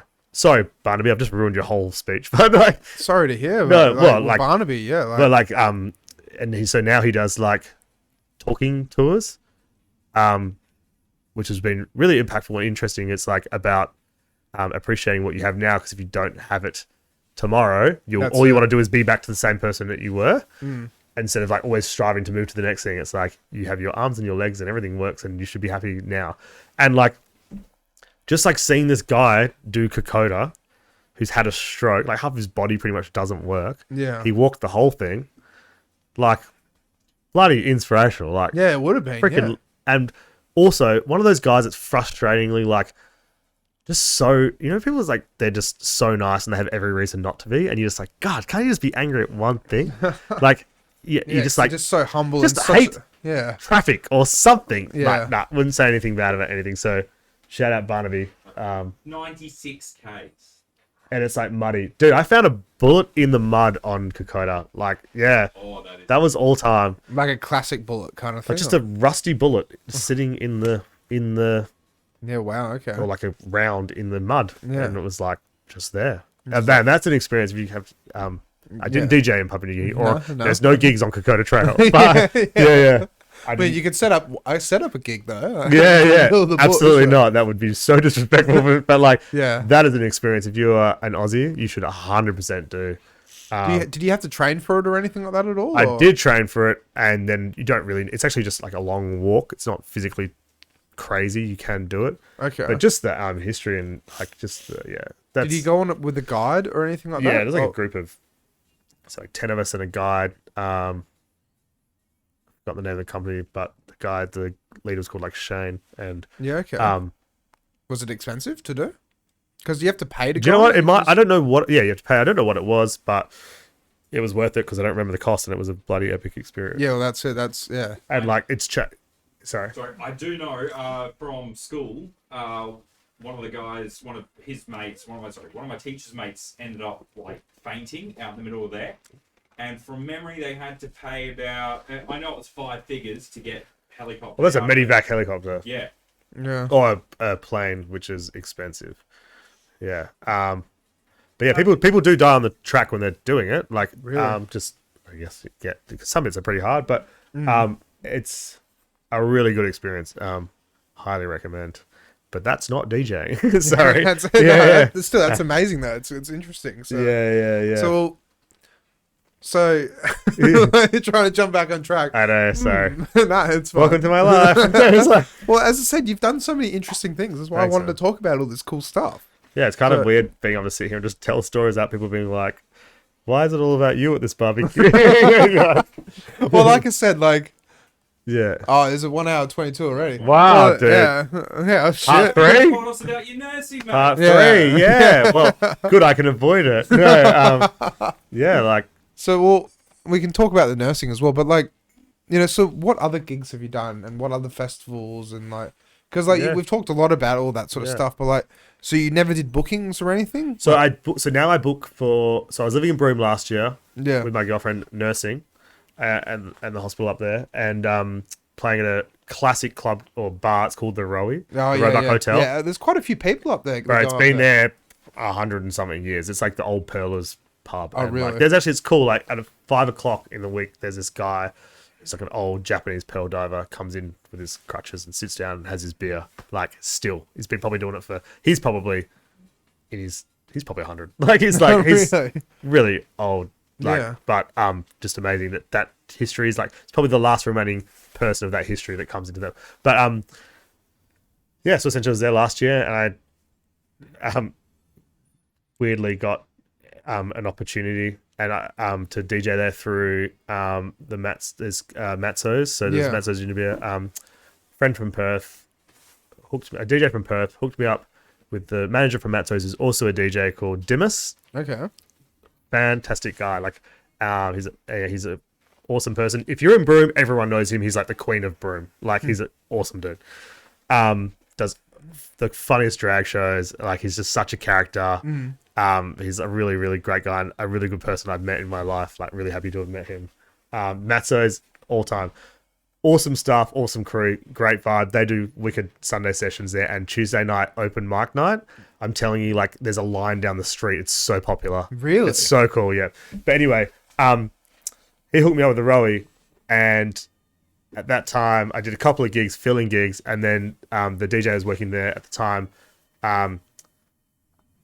essentially moved out of the Rowie, and they were like, can you cover kind of at short notice the rest of the season? And I was like, sure. So I started DJing, and the season just kept going, and it was just getting really, really good. And how busy does it get? I don't know what their numbers are, but it's like a festival. I would say it's like, I'm going to overestimate this. I'm going to say it's like 800 to people that are in. I don't know how many people there are. Broome, But really? like it's like Metro's Frio, Really? but in an outside beer garden. It's sick, and that's where, like, you know, heaps of artists go up there. Oh, this is my song. yeah, a DJ for strings, sick, dude. Yeah. This is Silas. Oh, this is Silence. Yeah. Oh, I just missed the end of it. Yeah, cool. Still like, wow. I have this also on. Magic I have this on vinyl. Do you have to say that if you're a DJ? No, I have it on I vinyl. don't have a CD player in my car anymore. It's just 2022 and I hate it. Yeah. Anyway, yeah. So essentially, they were like, and then when I was leaving, they're like, "Can you, like, do you know anyone who can replace you?" And I was like, "Well, obviously not." No. I was like, "I'm not sure, but Give it a go. I can send. I know heaps of guys and girls who are in Perth, who are like in my network of Broome, Yeah. which is this is Perth.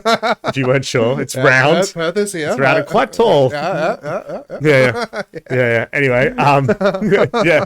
And they're like, cool. So like, can you send us some DJs? So essentially, that's how I ended up doing the bookings for the Rowie. So now I booked every week for all the local guys. I do all the international acts from like December last year. Because I saw that it's like Wilco's been there, Katie Banks has been there, Yeah. Tiger Lily played there, and Yeah. Katie Banks opened. No, it was Savannah Brown. Sorry. Savannah Brown, Katie Banks opened, and then I've been booking like long-term DJs. So they've been up there for a month DJing, so Really? a real lifestyle kind of stuff. But it is Broome is like an amazing place. Like, if you haven't, I've never been there. I was never interested there. My girlfriend wanted to work at the hospital. I didn't even want to go. I was like, no, I want to stay in Perth and do gigs. Yeah. Because I just moved back from Melbourne and done none. Yeah. And so she wanted to go, and I was like, kicking and screaming, went there, and it is never wanted to leave. Like, Really? it's one of the greatest places on earth. So Like, is it really like paradise almost? it's amazing. It's hot. The beaches are incredible. It's blue seas. The sunsets are amazing every day. Really? There's awesome. Like, I love, like, it's really influenced by like Indigenous culture, which I think is really interesting. And it's like, when you're up there, you like really notice it. Like, you know, there's people that don't even speak English there because they're from communities, which I think is awesome. Okay, that's really cool. You go out camping or fishing, people are like walking around with spears catching fish, like traditional hunting. So like classic, really? Yeah, and I love that because I'm like, wow, that, you know, you see it in books or you hear it at school, but Yeah. and you live in Australia, so really you should, right? But and then you go there and you get to see it, and you're like, wow, it's I never would have thought Broome would be like that It's at all. cool. I thought Broome would be like Kalgoorlie or something. it's like awesome, that. man. I love it, and like it's great because the Rowie's super open. So, you know, obviously they have drag shows. You get like all the people who are on holiday and their luxury holidays, and you get like all the local people local broomies. Yeah. And then you get like the Indigenous people who come as well. And it's this huge mix of people, and then you're like playing, and like there's like 800 of them. It's like absolutely going off, and you're looking down, and everyone's like partying, and you're like, this is just surreal. Like, Really? it's wicked. And Man. so it's just a one big rave kind of Huge, man. Like, amazing. The Rowie is like, Can you try pull up the population of Broome? Because like I honestly, it's obviously seasonal, but Broome is, Yeah. if you haven't been there, you have to go. The Rowie is like, I can't tell you how good that place is. The staff are awesome. The guys who run it are awesome. is it a hotel as well? Or It's is a it... hotel. It's got accommodation. It's got the pubs. It's got like a bar. Really, the best palm you'll ever have. It's like bigger than your head. I'm Really? telling you, man. Yeah. Sick. You have to go. And if you go into Broome, everyone knows the Rowie, and it's awesome, man. Like, it's like a festival every Thursday night. It's a big night. It's huge. And then they do a Saturday as well. They do heaps of other stuff there. Really cool. And then I got booked to do a house party at 21st when I was up there. Made a really good group of friends. 21st and Broome. 21st, man. I was like 32 and doing a 21st. And I was like, should I be allowed to do this? It was sick. I met some really cool people. Yeah. The girls who I've become really good friends with. And they work on this Broome tours boat. So they do really good, nice tours. Like go see whales and stuff. And then I got booked to DJ on a boat party there. And dude, like, I'm playing like, I can't remember, some house music. And there's like freaking whales just like jumping in the ocean. And I'm like, this is just unbelievable. So that's like, really? So you're playing music, DJing, and there's just casual marine life. Karma boat parties, man. If you're in Broome, you can't go to Broome and not go on it. It's like you have to go to the Rowie because it's just the best. And if you want to go and go on a boat, which is like sunset, amazing, and it's super safe and super fun and just absolutely goes on. I've got a video that should be coming out soon if I get it done about like I went up there and did a few gigs. I did a wedding, I did the Rowie, and then I did a drag night at the Rowie, and then I did the boat party. And I'm telling you, man, like Broome is just out of this world. People travel all around the world to go to like Ibiza, or billionaires will save their work so hard, lose all their friends, make heaps of money just to have enough money to buy a holiday house or an experience that's like going out our front door. It's like, and that's it. We're so lucky with Australia. Honestly, we really are. Yeah. I think when you travel a lot, I've done a lot of travel, obviously. When I'm away, I'm like, you don't appreciate how good Perth is until you leave. And I know it's easy to get stuck in a place like this, and you have to travel to experience stuff, and there's a lot of awesome places to go. But while I'm away, I'm always like, well, it's so safe, it's so nice. The weather's usually awesome, apart from obviously the last few days. But it's the sunsets and the beaches, and there's good people. We've really good nightlife scene. We've got lots of clubs. Like I said yesterday, like so many good DJs, man. Did I take that photo? Like, if you go to my Instagram, you'll see a photo exactly like that. But I'll go on the Insta and then show off your photography skills. Yeah, man. So obviously I was doing photography, videography up there. Yeah. But like we're super lucky. Like, and then we got down south. Like, WA is awesome, man. That's it. Like, get in a car and drive it. Honestly, if you haven't done it and you're like, oh, I should do it one day, just do it. Like, that's it. That's what a lot of people don't realize. Like, say if you lived in New York, you drive an hour out of New York, you're still in the suburbs, kind of thing. Yeah, like that's down south. But if you go back, you go to the down, like all that red dirt's Broome. That's the boat. If you go back up a little bit, that's the on the left. Oh, you DJ'd on the that right? thing? No. That's a ship on the right. I was Ready? about to say, what? No, the next one. I DJ'd on that. It's like, yeah. I was about to say, it's like, oh my god. But but that's still pretty cool though. Dude, so good. Like, and so that's taken from a drone. That might not be the boat. Dude. That's a Broome Tours boat. Okay. Karma boat's a different boat. I can't look at the manta rays. See, like that's just swimming by on the beach. I literally went to see the sunset. Look how blue it is as well. I was literally sat I was like, oh, I've got a gig tonight. Maybe I'll just go and do something except for sitting in my room and working. I'll go and see the sunset. And I go and stand on the rocks for 2 minutes. I'm like, holy shit, there's manta rays here. Like, start taking some photos. I messaged his local photographer who's called. His thing's from miles away. There it is. Amazing. Yeah, man. And came down. We're just like, yeah, but that's all trees. That's the bush. bird observatory. It's like that's in the water though. That's the red pin down, the dirt. That's the green mangroves, and that's just the water. That is lovely. And so, that would be amazing, just swimming in between all that. Like, yeah, it would be amazing until a crocodile gets you because you can't swim there. Okay, no, that's fair. And I've got a photo of some crocs that I've seen. There are crocs there. Yeah. Okay. Yeah. But is it mostly like there are areas where the crocs don't go and it's just swimming beaches? You just kind of know that they're there. Okay. Yeah. All right. You just know where to swim and when not to kind of. Yeah. But like, that's fair. I was about to say, it's like, surely they have like sectioned off, like, dude, it's just. Like... So that's barred. So there's another one. There's turtles. That's Bard Creek. Oh, that's so cool. Dude, like, yeah, man, like, they're just there, like. Yeah, like that. The crocs are there. They're just there, man. Like, and they're big. Like... And it's the old classic, like, oh, let's play the log versus croc game. Like, is that a log? Oh, wait, it's swimming. It's a croc. Like, yeah. So you did go swimming, right? But you obviously scouted out, like, there's no crocs here. Let's go for a swim. Quick, get in before they come. Well, like, the thing is, See, that's the boat on the left. Left, yeah, down. Oh, is that looks That's like a the video. boat party. This is like it's just like that every week. It's awesome. It's like that every week. Yeah, man, it's just so fun. There we go. Pony sounds Very nice. But yeah, and then there's a gimme, you know.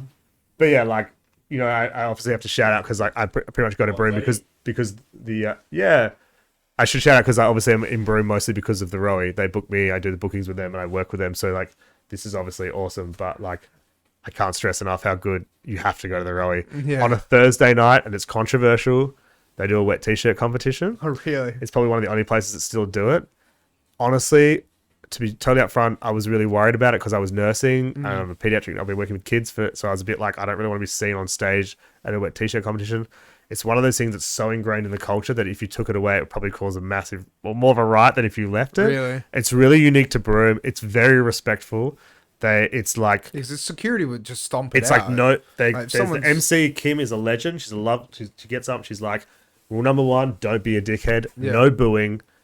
If you pull your phone out of your pocket, the security will kick you straight out. Yeah. And I'll tell you, some of the guys from Perth camp, like a group of them to DJ and tour, one of the boys pulled out his phone and he was DJing the night and got booted out. Yeah, I'm not surprised. Because Good, there's it's like, and the other thing is like, they don't push anyone to do it. It's like they pretty much have to turn people away because so many people want to get into it. You win money and it's really good fun. Well, it's like with Connections on Wednesday night, the lesbian mud wrestling. Is that still going? Yeah, I'm pretty sure it's still going. But that's, you know, if guys want to get up, girls want to get up, you know, guy versus guy, girl versus girl, whatever it goes. Yeah. But as soon as you pull your phone out, security go, yep, you, grab you. Dude, I could not tell you, like, it sounds weird if you're sitting in Perth and you're listening, you're like, oh, a wet t-shirt competition?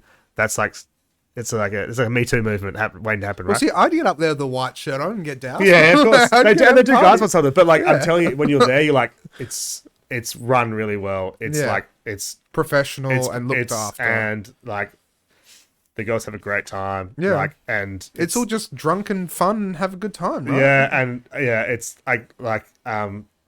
it is good, and it's like a tradition that's been going there for years, and it's like a part of the institution, and it's, if you think that's like not okay, like when you go there, you'll be like, it's okay, like it's not a bad thing. It's not like, oh, I don't know about that. Like, it's not like you're doing it like, I don't know, some bar in Perth, and it's like, oh, that's a bit like, oh, is it okay to do that? You're in like a country town, and it's like everyone in the town, people go to the town because they know that's happening. It's like an event. Yeah. And it's actually, it's funny, like you go to a lot of pubs in Perth, right? And they've been like polished, they've got like nice like grey beams, and it's all polished cement, and it's all nice. But like, there's not many pubs which I noticed living in Melbourne where it's like still smells like cigarettes, and it's like the crappy old floor, and the pinball machine doesn't work, and there's a vent, and it's like almost like the Stranger Things kind of vibe in it, where it's just like been run down. See, that's what I loved about the Scotto, but then the Scotto is now the Ilford, so right. But yeah, of course. The Scotto was like that. It's Yeah. the manky carpets and the whole lot. But it's like in Melbourne. I lived in Brunswick, and down the road on Sydney Road was oh god, it's a classic Melbourne pub. What? And it's on Chapel Street? No, it's on Sydney Road. It's called, like, it's in Brunswick. Oh god, what's it called? But essentially going, it's still got like the booths with the leathery studded things, and like and it still does like a cheap Palmer. But then like the Rowie has still got that real country vibe about it, where it's like, it's some bits of it, like the food is honestly amazing in the restaurant, but then you go to the pub side and it's still like the floorboards and like the little hole in the wall where they're like used to have a band or a DJ, probably a band because DJs weren't even around then. Yeah. And like with the like bus lights, you know, around it that got cobwebs. And it's like, man, like I went in there to clean it up once because I wanted to put it, we had a DJ inside. And I was like, these walls could talk, man. Holy shit. Like, that's a you know, classic in history. Oh, it's so cool. And you can just see like all this architecture. Like if you look past, you're like, wow, there's probably some beer glass that's been sitting down there for like 500 years and no one's that's picked it, up. yeah. Well, can you Google how long the Rowie's been around for? Because What's that again? The Roebuck Hotel, man. It's a Broome institution. It is like, it's in history. It's actually up for sale. I saw this week. Yeah. It's up for sale. Yeah. It's yeah. Dude, that place is like part of the culture, man. It's funny because like the security guards, you get to know them all. The staff are awesome. Like, So here we It go. it's just 1980. that still looks like that at the front. It Like, still looks like that. yeah, because like if you 40 change it, that years would on. suck because that's the best thing. It's like Yeah. it's stuck in history. And That's it's it. like built like probably a brick shit house, like you can't break it. It's like the Rowie. You could burn that thing to the ground and it would still just be the Rowie. Like you know what I mean? It's like it's perfect the way it is and no one needs to change it. Like Yeah. it's It's like great. the Guildford Hotel before that. Well, that's it. It got renovated though. Yeah, and but then- R.I.P. Like Yeah. it's back, but yeah. Yeah. Sweet, Alright. man. Well, we're running out of time, so Yeah, sorry No, again. it's good. It's good. As I said, like I want to get you on with the panel, and we'll get he who shall not be named. Yeah, well, if I get a panel in, they might not get a word in, man. If I was That's it. I'll be trying to ask questions. Yeah. Like, all right, now it's let the boys go. Sorry, Jake. Can someone else have a go on the mic? Like, no, this is only for me. But where can people find you? What gigs have you got coming up? And like, Yeah, thanks, man. Well, obviously, follow me on Instagram. I need more. yeah, we'll put that in the bio. Yeah, thanks, man. The old Stone Unknown, Put that in the comments. If you can. Australia's friendliest DJ. I've got a website, so if you're trying to book me for a gig, there's a contact form. Obviously, it's a bit more geared towards weddings because that's usually people looking you up. Yep. Gigs I've got coming up. I'm playing Frothtown this weekend at Frothtown, Claremont okay. Showgrounds. The main stage, I'm playing the last set. So actually, Shan is playing, and then I'm playing after Shan. Oh, very nice. Which is really nice. And that'll be awesome. So that'll be really fun. I think there's like tons of beers and drinks, and obviously I'm doing the Saturday night session. There's 3 sessions: a Friday, Saturday, and a Saturday night. So Saturday night, I'm doing 10 to 11 main stage. It's going to be like So it's on this weekend. this weekend, this Saturday, Oh, and it'll be like go there it's instead good of weather. pub crawl. It's good weather, but also I'm playing a set which is a bit different. I haven't prepared a set for a long time, but Yeah. like it's like beer, music, and party stuff. So it's like I'm playing party stuff, but I'm actually like been preparing a bit of like just beer sing along songs, and stuff that I wouldn't normally play. How much are tickets? I don't know if you use my discount code. They might. No, I don't know. I actually don't know. I think they're like 40 something bucks. Oh, really? But it'll be an awesome day. And then And that's, I'll- that's for the whole day? it's or? for like a 5-hour session. So you want to do the 5 till 11 on Saturday night, or Okay. 6 hours if my maths is better. But yeah, and the other then I'm like, apart from that, the next big event is Oktoberfest. It's coming, and you guys going? Yes, sick. If you haven't been to Oktoberfest, it's like the people that go, it's like Breakfest. It's like, people are like, Breakfast, the best day ever. It's like Oktoberfest, if you've been, you will just go back every year because it's like, it's super fun. Everyone dresses up, and like, not even saying that to stitch people up. If you don't dress up, you will stand out. So Really? everybody dresses up in the like. Yeah, because like I've always seen the afters when people walk in the streets and they're all in their dresses and their bloody Yeah, they have suspenders and stuff. It's so fun, man. You get a Really? beer, you get a stein, you walk around, and like it's just a wicked day. And the guys that organise, I said yesterday, are sick, and just like a really good family of people that run it. And you can tell in the event because Lawrence, who was working at Big 8, and I used to live with him before I lived with Rory. Yeah. Helps with the production, and so it's funny because like his old Big 8 Origin crew. So that, and then the whole all intertwined. it's all intertwined, right? So Yeah. I'm saying like Katie Banks does it as well. Shan obviously is a major part of it, has been doing it for years, and he pretty much plays the last set. I play before Shan every year, so like it's our kind of annual thing. All the staff there are wicked, like, and yeah, all the acts, we all real big family, and it comes across in the event. You see, like, we're all having a good time. The events run really well, and so the event itself is really good for everyone coming. So So it's Yeah. good vibes and everything. so good, man. I got a silent disco channel there as well, actually, a Stone Unknown silent disco channel where I'm very going to nice. invite my friends. There's going to be some awesome DJs there. Probably a few guys we've mentioned, Yeah, and okay. they'll be playing on my channel. Shan and Katie have got one. I think they might have one too. So Would you be doing it over East at all, or are you just going to stick to Perth? yeah, so I think I can announce that. Yeah. Be going over to Sydney, I think, as well. That's amazing. Yeah, so that's the big one. The video I showed you That's there. so cool though, to catch a plane and be like, I'm gonna go play Oktoberfest in Sydney. Just lucky, man. Like, Perth is the big one for us. It's like a tradition, and it's special to all of us Yeah. who do it. And then Sydney is just amazing, and like what those guys have done.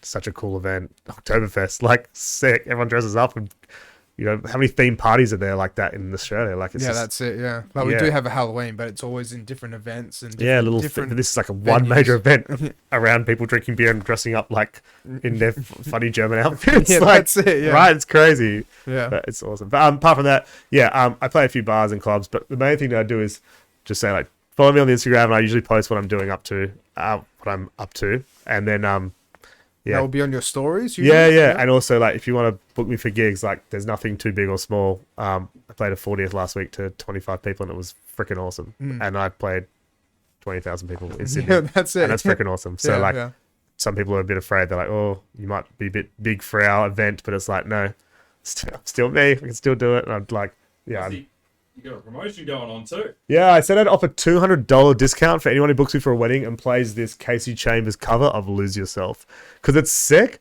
And I was like, I want someone to have that at their wedding as their it's got to be your first dance song, or you walk down the aisle to it. And I would love to, just because I want to see it, because it'd be awesome. Yeah. I was like, I mean, it got 1 like. But I thought it was funny, and I thought it was cool. Like, you never know, someone might buy it because $200 off. Like, yeah, $200 off a wedding is, you know, it's not bad. That's another 3 beers. Yeah. Oh, your wedding, guys. Yeah, there you go. Yeah, stitch up now at the end, right? That's it. Right in the last sentence. Yeah, Jake's onto it. Yeah. Hey, thanks so much for having me, man. I appreciate it. Like, it's nice. Thank you for coming reaching out. And thank you for part 2 as well. Like, you know, we went through a lot more information, but I still feel like we left out so much. Yeah, when we're supposed to talk about traveling and DJing, it's like, did we get there? Yeah, well, we got, I reckon, a little bit over there. Yeah. We got a lot of it. Like. That's what are you doing tomorrow night? No. Yeah. I reckon we'll be out and about. Like, have you got work tomorrow at all? Or? I'm having a quiet one because Froth Sounds on Saturday, so that's I've got to pace myself. But no. Otherwise, just out and about. But obviously, I hope to see you guys around, and thanks. I really appreciate it. It's nice to have someone reach out and be interested in your story, you know, in your own story, because you think, oh, well, that's it. That's like what I said. It's like, you know, because I saw that, you know, I didn't really know who you were, but we met, I kind of messaged you through the Envy group like one time. Yeah, right. Yeah, because I asked, like, you know, I just asked general questions. Adam's a legend. I just asked, like, you know, who plays at bars and pubs and stuff like that. And then I kind of felt like it started an outrage through that group. Oh, really? Yeah, because I was like, you know, well, they kind of just said, like, you know, it's all in the wedding industry, but you do make more money in the wedding industry. But yeah, well, unless you become an established artist, but it's also not only about money, but if you're trying to make a living off it, it unfortunately is about money. So that's exactly it. Yeah, it is what it is. Let's be honest. You can't beat around the bush. I could sit here and go, it's about the passion, but and it is, but passion doesn't buy you a house. So that's exactly it. You need to also earn some dollars, and that's okay. Yeah. But that's it. And then, you know, so I saw you in the Envy group, and then I thought, you know, just message you because I was looking for guests to come on, and then away we went. Yeah. We're watching ourselves live right now. Who's Mitch? I'm Mitch Baker. Sick. I'm Mitch Baker's. Yeah. Cool, man. Yep. All right. Well, thank you very much. Thanks, man. Yeah. Appreciate it. Cheers. Yeah. Thanks, man. Thanks for doing this. All right. And we got to wave at the camera as well to finish thing up. So how long can you wave this time? Doing double two shotguns. All right. Thanks, man. All right. Catch you guys, and we'll see you on Sunday. Myself.